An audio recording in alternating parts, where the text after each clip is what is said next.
राष्ट्रीय पातळीवर भूकंप, दुष्काळमुक्ती, शिक्षण, मूल्यवर्धन यांसारख्या लोकोपयोगी काम करणाऱ्या भारतीय जैन संघटनेचे किशोरवयीन मुलांसाठी उपयुक्त असा कार्यक्रम स्मार्ट गर्ल कार्यशाळेचे उद्घाटन शेठ गोविंदजीरावजी आयुर्वेदिक महाविद्यालयात करण्यात आले।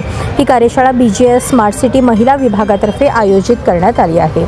या कार्यशाळेच्या उद्घाटन समारंभाच्या अध्यक्षस्थानी जैन संघटनेचे राज्याध्यक्ष केतनभाई शहा हे होते। प्रमुख पाहुणे म्हणून आयुर्वेदिक महाविद्यालयाचे प्राचार्य डॉक्टर वीणा जवळे, डॉक्टर शांतीनाथ बागेवाडी, विभागीय अध्यक्ष माया पाटील, विभागीय उपाध्यक्ष अभिनंदन विभूते, आयोजक स्मार्ट सिटीचे अध्यक्ष निशा गांधी, सचिवा पल्लवी मेहता, निर्मला मेहता, स्मार्ट गर्लचे ट्रेनर सुवर्णा कटारे, रमेश पाटील, डॉक्टर सविता चौगुले, मुख्य कार्यालयातून ज्ञानेश्वर आदी उपस्थित होते।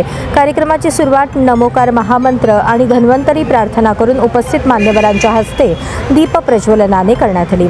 अध्यक्ष मनोगतात केतन शहा म्हणाले की किशोरवयीन मुली या कार्यशाळेतून स्वतः आत्मनिर्भरता व विकसित होऊन दोन कुटुंब म्हणजे लग्नापूर्वीचे आई वडिलांचे कुटुंब आणि लग्नानंतरचे सासरचे कुटुंब सुधारतील, त्यामुळे समाज सुधरेल, पर्यायाने राष्ट्राचा विकास होईल असे मत व्यक्त केले।